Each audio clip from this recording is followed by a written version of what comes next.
শিরোনামটা হল মেহেরগড় নবপাস্তর থেকে হরপ্পা পর্যন্ত বিকাশ।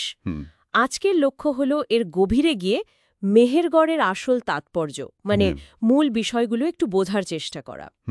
দেখব কিভাবে ধরুন প্রায় ৭৫০০ থেকে ৬০০০ বর্তমান পূর্ব সময়কালে এই অঞ্চলটা শিকারী সংগ্রাহক জীবন থেকে সরে এসে স্থায়ী কৃষিভিত্তিক সমাজের দিকে এগোচ্ছিল। ঠিক। আর এই উৎসের সাহায্যেই আমরা বোঝার চেষ্টা করব যে কেন মেহেরগড়কে দক্ষিণ এশিয়ার অন্যতম প্রাচীন কৃষি বসতি ধরা হয়। আর আরও গুরুত্বপূর্ণ হল হরপ্পা সভ্যতার আগের পর্যায় বা পূর্বসূরি হিসাবে এর ভূমিকাটা ঠিক কোথায়। হ্যাঁ, আর ওই যে নিজস্ব বিকাশের ধারণাটা একদম।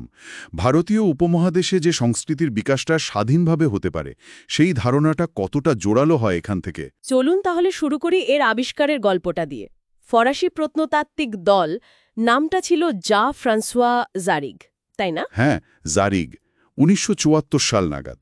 তারাই তো এই অসাধারণ জায়গাটা আবার খুঁজে পান। উৎসে এর সময়কাল বলছে ৭৫০০ থেকে ৬০০০ বর্তমান পূর্ব আনুমানিক। বেশ কিছুদিন পর্যন্ত কিন্তু ভিরানার মতো আরও পুরনো জায়গার খোঁজ মেলার আগে পর্যন্ত মেহেরগড়কেই ভাবা হতো এই অঞ্চলের সবচেয়ে পুরনো নবপাস্তর যুগের স্থান। ঠিক তাই।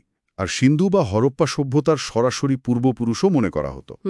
আর এখানেই দেখুন আসল আকর্ষণীয় ব্যাপারটা হলো ওই বিরাট পরিবর্তনটা, যাযাবর শিকারী সংগ্রাহক জীবন থেকে বেরিয়ে এসে স্থায়ী জীবনে আসা, স্থায়ী কৃষিভিত্তিক জীবনে উত্তরণ। এই পরিবর্তনটা যে কতটা যুগান্তকারী ছিল সেটা বোঝা খুব দরকারি। নিশ্চয়ই।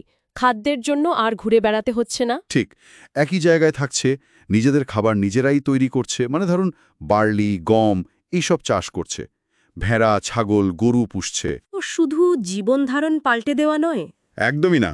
এটা সমাজ, প্রযুক্তি, সংস্কৃতি সবকিছুর বিকাশের পথ খুলে দিয়েছিল আসলে। আর এই পরিবর্তনের ছাপ তো তাদের নির্মাণ কৌশলেও দেখা যায়, তাই না? উৎসে যেমন বলছে হাতে তৈরি লম্বাটে আর সরু মাটির ইট। হ্যাঁ, আর ওই নকশাটার কথা মনে আছে? হ্যাঁ হ্যাঁ, ওই যে হেরিংবোন বা মাছের কাটার মতো নকশা ইটের ওপর দিকে। ঠিক। কারণটা কি ছিল? ইটগুলোর মধ্যে গাঁথুনি যাতে আরও মজবুত হয়। ভাবা যায় আজ থেকে প্রায় ৯০০০ বছর আগে তারা এমন কৌশল ব্যবহার করছে। শুধু ইট বানানো নয়, সেগুলো দিয়ে স্থায়ী ঘরবাড়ি তৈরি করা। এটা তো বেশ উন্নত পরিকল্পনা আর দক্ষতার কথাই বলে। অবশ্যই, এটা উন্নত পরিকল্পনা আর নির্মাণ দক্ষতারই প্রমাণ। শুধু নির্মাণ বা কৃষিতেই নয়, তাদের জীবনযাত্রার মান যে উন্নত ছিল তার আরও প্রমাণ আছে। যেমন পশুপালনের কথা তো আগেই বললাম। তার পাশাপাশি ধরুন কার্পাস বা তুলার ব্যবহার, মেহেরগড়ে এর প্রমাণও মিলেছে, যেটা খুবই গুরুত্বপূর্ণ। ও আচ্ছা। উৎসে বলা হয়েছে একটা সমাধিস্থলে নাকি তামার পুঁতি পাওয়া গিয়েছিল, আর তার ভেতর থেকে তুলার আণুবীক্ষণিক তন্তু। তাই নাকি? এটা তো খুবই ইন্টারেস্টিং। হ্যাঁ, এটা সামান্য ব্যাপার নয় কিন্তু।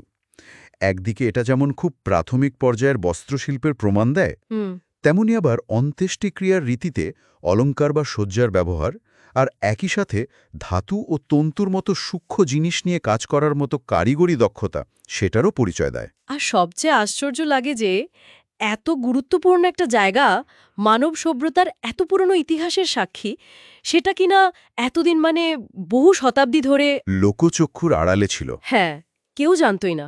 উৎসে যেমন লেখা ১৯৭০-এর দশকে ওই অঞ্চলে বন্যা হয়, আর তার ফলেই এর ধ্বংসাবশেষ আবার ওপরে ভেসে ওঠে, প্রত্নতাত্ত্বিকদের নজরে আসে। প্রকৃতির কি অদ্ভুত খেলা! শক্তি তাই। এই সমস্ত তথ্য যদি এক জায়গায় করি, কৃষি, পশুপালন, উন্নত নির্মাণ কৌশল, কার্পাস, তামার ব্যবহার, এগুলো মেলালে মেহেরগড়ের মানুষের একটা বেশ স্পষ্ট ছবি পাওয়া যায়, তাই না? তারা ধীরে ধীরে ধাতুবিদ্যা, বয়নশিল্প, জটিল নির্মাণ কৌশল এসবে দক্ষ হয়ে উঠছিল।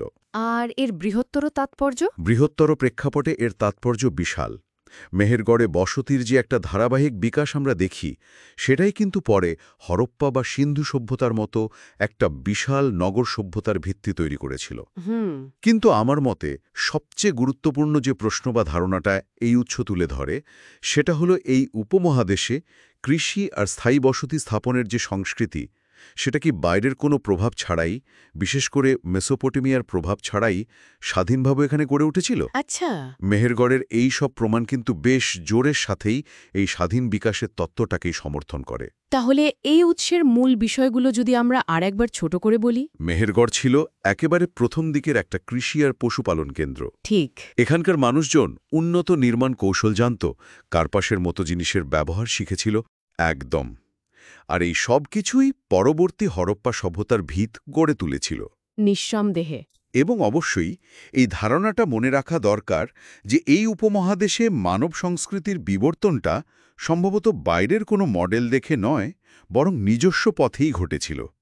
মেহেরগড় সেই আত্মনির্ভরশীল বিকাশের একটা খুব গুরুত্বপূর্ণ প্রমাণ। তাহলে এর সবকিছুর মানে কি দাঁড়াচ্ছে? মানে মেহেরগড় আমাদের এটাই স্পষ্ট করে দেখাচ্ছে যে ভারতীয় উপমহাদেশের সভ্যতার শিকড় আসলে কতটা প্রাচীন, কতটা গভীর, আর এখানকার মানুষের নিজস্ব উদ্ভাবনী ক্ষমতা হাজার হাজার বছর আগেও কতটা শক্তিশালী ছিল। একদম। শেষে একটা প্রশ্ন শুধু ভাবনার জন্য রেখে যাই। এটা উৎসের ওপর ভিত্তি করেই কিন্তু সরাসরি আলোচনা হয়নি।